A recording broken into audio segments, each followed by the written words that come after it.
തുടങ്ങിയ രേവതിയെ വീണ്ടും വീട്ടുവേലക്കാരിയുടെ സ്ഥാനത്തേക്ക് ചവിട്ടിത്താത്തുന്ന ചന്ദ്രമതിയുടെ സ്വഭാവമാണ് നമ്മൾ ഇന്നത്തെ ചെമ്പനീർപ്പൂവിൽ കാണുന്നത്. ഒരമ്മയുടെ സ്നേഹവും വാത്സല്യം കിട്ടി തുടങ്ങിയതായിരുന്നു രേവതിക്ക്. പക്ഷേ ആ സ്നേഹവും വാത്സല്യം മുഴുവൻ ചന്ദ്രമതി തിരിച്ചെടുക്കുകയാണ്. ശ്രുതിക്ക് മാപ്പ് കൊടുത്തോടുകൂടി രേവതിയുടെ സ്ഥാനം വീണ്ടും അടുക്കള വേലക്കാരിയിലേക്ക് മാറുകയാണ് ചെയ്യുന്നത്. കൂട്ടുകാരി, ഇന്നത്തെ ചെമ്പനീർപ്പൂവിലേക്ക് എല്ലാവർക്കും സ്വാഗതം. ശ്രുതിയുടെയും അവർ ചെയ്ത തെറ്റുകൾ മുഴുവൻ ചന്ദ്രമതി പൊറുത്തു. പക്ഷേ സച്ചി ഒരു കണ്ടീഷൻ വെച്ചിട്ടുണ്ട്. ആ പൈസ അച്ഛൻ്റെ പൈസയായ കാരണം, അച്ഛൻ്റെ പണം കൊണ്ട് തുടങ്ങിയ ഷോപ്പായ കാരണം നാളെ മുതൽ അച്ഛനാണ് ഷോപ്പിൻ്റെ മുതലാളി എന്ന് ശ്രുതി അവിടുത്തെ വെറും തൊഴിലാളികൾ മാത്രമാണെന്ന് സച്ചി പറഞ്ഞിട്ടുണ്ട്. അപ്പോൾ പിറ്റേ ദിവസം മുതൽ അച്ഛനോട് കടയിൽ പോയി ഇരിക്കാനും പറഞ്ഞിട്ടുണ്ട്. അത് വേണോടാന്ന് ചോദിക്കുമ്പോൾ ആ വേണം, അച്ഛനാണ് ഇനി അതിൻ്റെ മുതലാളി എന്നാണ് സച്ചി പറഞ്ഞേക്കണത്. അതിൽ ഭയങ്കര വിഷമത്തിലാണ് ശ്രുതിയും കൂട്ടിയിട്ട് ഇരിക്കണത്.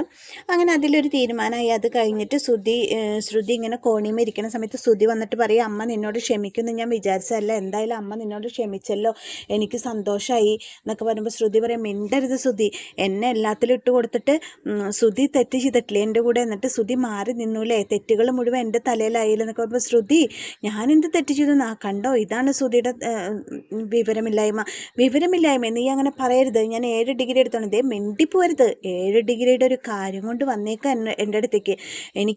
എനിക്ക് മനസ്സിലായി ശ്രുതിയുടെ സ്വഭാവവും ശ്രുതിയുടെ അമ്മയുടെ സ്വഭാവവും ഒക്കെ എനിക്ക് മനസ്സിലായി. എന്നെ തല്ലിയപ്പോൾ പോലും ശ്രുതി ഒന്നും എനിക്ക് സപ്പോർട്ട് ചെയ്യാൻ വേണ്ടി വന്നില്ലല്ലോ.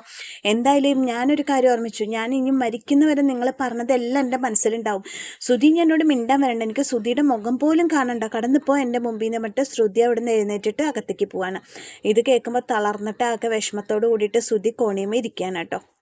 അങ്ങനെ അത് കഴിഞ്ഞു.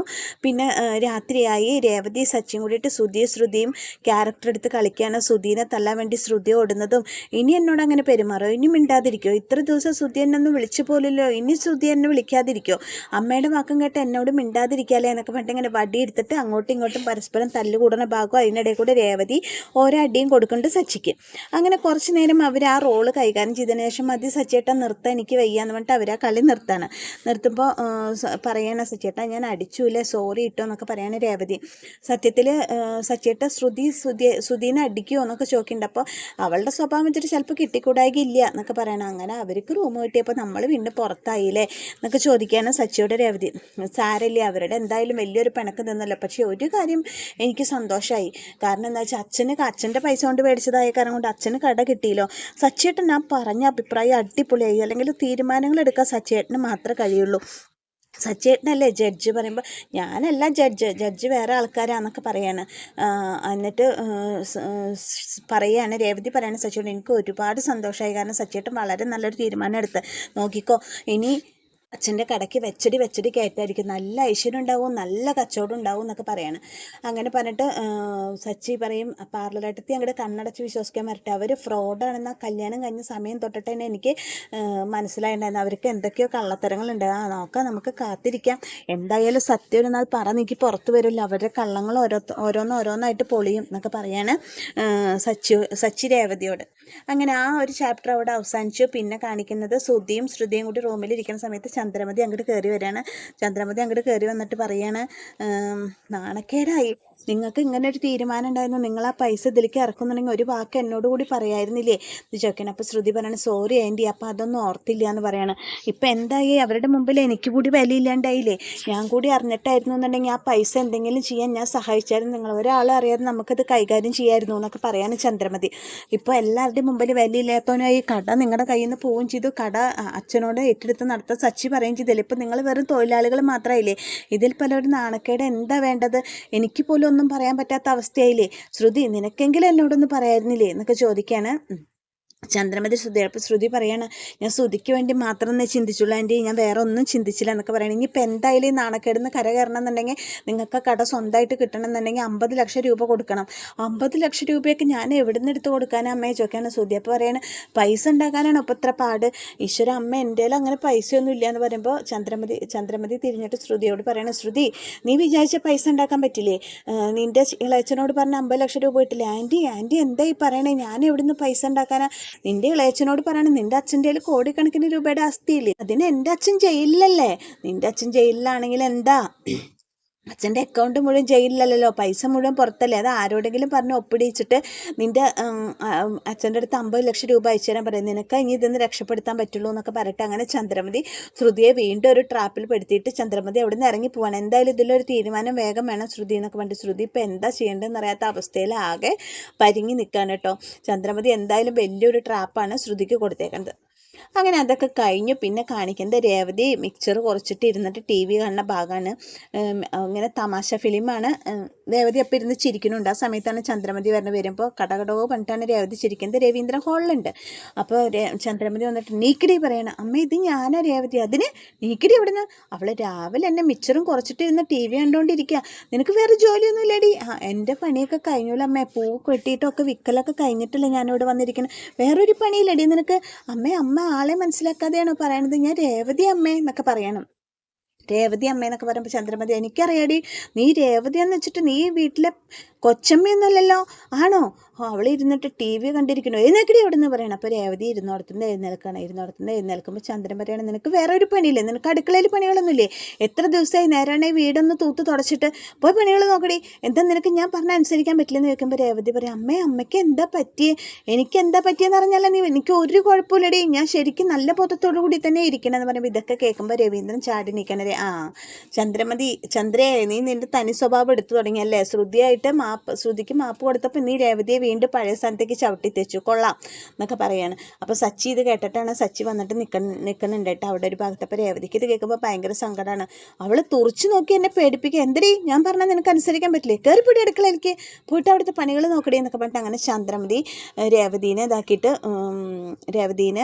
ചീത്ത പറഞ്ഞിട്ട് നിൽക്കുന്ന സമയത്ത് രവീന്ദ്രൻ ചന്ദ്രമതിയോട് ചൂടാകുമ്പോൾ ചന്ദ്രമതി ദേഷ്യം കൊണ്ട് ആ മിക്സറും പാത്രം എടുത്തിട്ട് അവിടെ ടീപ്പോയ്മ വെച്ചിട്ട് ചന്ദ്രമതി അങ്ങനെ അവിടെ നിന്ന് പോവാണ്. അപ്പോൾ സച്ചി പറഞ്ഞു, ഇപ്പോൾ മനസ്സിലായില്ലേ രേവതി, അമ്മ പാർലാട്ടത്തോട് ക്ഷമിച്ചപ്പോൾ നിന്നോടുള്ള സ്നേഹം വീണ്ടും ഇങ്ങനെയായിരുന്നു എനിക്ക് മനസ്സിലായില്ലേ? ഞാനിത് പ്രതീക്ഷിച്ചിട്ടുണ്ടായിരുന്നു സച്ചേട്ടാ, ഞാനിത് പ്രതീക്ഷിക്കായൊന്നുമില്ല, പക്ഷെ ഇത്ര പെട്ടെന്നാവുമെന്ന് ഞാൻ വിചാരിച്ചില്ല. ശ്രുതിയായിട്ടുള്ള അമ്മയുടെ വഴക്ക് ഇത്ര പെട്ടെന്ന് തീരും ഞാൻ വിചാരിച്ചില്ല. എനിക്ക് പെട്ടെന്ന് അത് കേട്ടപ്പോൾ ഒരു ഷോക്കായി ഇപ്പോൾ സച്ചേട്ടാ എന്ന് പറയണം നിറഞ്ഞ കണ്ണുകളോടുകൂടി രേവതി. അപ്പോൾ രവീന്ദ്രൻ പറയണം, അവളുടെ തനി സ്വഭാവം പുറത്തേക്ക് എടുത്ത് തുടങ്ങി മക്കളെ, നിങ്ങളിപ്പോൾ അത് കണ്ടില്ല, അവളിൽ നിന്ന് നിങ്ങൾ കൂടുതലൊന്നും പ്രതീക്ഷിക്കേണ്ട എന്നൊക്കെ പറയണം. അപ്പോൾ സച്ചി പറയും, ഞാനും കുറേ ആഗ്രഹിച്ചത് അമ്മയുടെ സ്നേഹം, പക്ഷേ എനിക്ക് കിട്ടില്ല എന്ന് പറഞ്ഞപ്പോൾ പിന്നെ ഞാൻ ആ ഭാഗം വിട്ടതാ രേവതി, നീ ഇനിയിപ്പോൾ അത് ആലോചിച്ച് വിഷമിക്കൊന്നും വേണ്ട എന്നൊക്കെ പറയണം. എനിക്ക് വിഷമമൊന്നുമില്ല സച്ചേട്ടാ, പക്ഷേ ഞാൻ ഈ വീട്ടിലേക്ക് കയറി വരുമ്പോൾ ഞാൻ എന്ത് വേണമെന്നാണ് ആഗ്രഹിച്ചത്, അതെനിക്ക് അമ്മ ഇപ്പോൾ ഈ കുറച്ച് ദിവസം കൊണ്ട് തന്നു, അപ്പോൾ അത് വീണ്ടും പൂവല്ലേ എന്നൊരാഗ്രഹം ഉണ്ടായിരുന്നു മനസ്സിൽ, അതുകൊണ്ടാണ് പെട്ടെന്ന് അമ്മ എന്നോട് ഇങ്ങനെ പെരുമാറിയപ്പോൾ എനിക്ക് ഭയങ്കര വിഷമമായതെന്നൊക്കെ പറയാണ്. രേവതി സാരില്ല സച്ചേട്ടാന്ന് പറയണം. അപ്പോൾ രവീന്ദ്രൻ പറയും, എൻ്റെ മക്കളെ നിങ്ങൾ എന്തിനാ വിഷമിക്കണം, നിങ്ങൾക്ക് അമ്മയുടെ അടുത്ത് നിന്ന് സ്നേഹം കിട്ടുന്നില്ല എന്നുണ്ടെങ്കിൽ നിങ്ങളെ മനസ്സറിഞ്ഞ് അമ്മയെക്കാട്ടിലും കൂടുതൽ സ്നേഹിച്ച് നിങ്ങളുടെ ഒപ്പം നിൽക്കാൻ ഞാൻ ഈ അച്ഛനില്ലേ, പിന്നെ എന്തിനാ നിങ്ങളിങ്ങനെ വിഷമിക്കണം എന്നൊക്കെ ചോദിച്ചിട്ട് രവീന്ദ്രൻ രണ്ടുപേരെയും ആശ്വസിപ്പിക്കുന്നുണ്ട് കേട്ടോ. പക്ഷെ രേവതിക്ക് ഏറ്റവും വലിയ ഷോക്കായിരുന്നു ചന്ദ്രമതിയുടെ പെരുമാറ്റം. രേവതി മനസ്സുകൊണ്ട് ആഗ്രഹിച്ച് ചന്ദ്രമതി കുറച്ച് ദിവസമായിട്ട് അവൾക്ക് നൽകുന്നുണ്ടായിരുന്നു, ഒരു മകളോടുള്ള സ്നേഹവും വാത്സല്യം മുഴുവൻ ചന്ദ്രമതി അവൾക്ക് നൽകുന്നുണ്ടായിരുന്നു. അപ്പോൾ പെട്ടെന്ന് ചന്ദ്രമതിക്ക് അത് നേരെ തിരിഞ്ഞപ്പോൾ, രേവതിയുടെ അടുത്തേക്ക് തിരിഞ്ഞപ്പോൾ രേവതിക്ക് അതൊരു വലിയ ഷോക്കായിപ്പോയി. അങ്ങനെ രേവതി വീണ്ടും വീട്ടുജോലിക്കാരിയുടെ വേഷമെടുത്ത് അണിയാണ്. വീണ്ടും രേവതിയുടെ ഗതി അടുക്കളയിൽ തന്നെയാണ്, കുടുങ്ങാനാണ് രേവതിയുടെ ഗതി. അങ്ങനെ അത് കഴിഞ്ഞ് പിറ്റേ ദിവസം രാവിലെ രവീന്ദ്രൻ സച്ചിയുടെ കാറ് കഴുകിക്കൊണ്ടിരിക്കുകയാണ്. ആ സമയത്ത് ചന്ദ്രമതി വന്നിരുന്ന പേപ്പർ വായിക്കുന്നുണ്ട്. അപ്പോൾ രവീന്ദ്രൻ പറയണം, ഓ ചന്ദ്രേ, നീ എന്നാൽ നല്ല സ്വഭാവം പഠിച്ചു തുടങ്ങി, നീ പേപ്പറൊക്കെ വായിക്കാൻ തുടങ്ങി.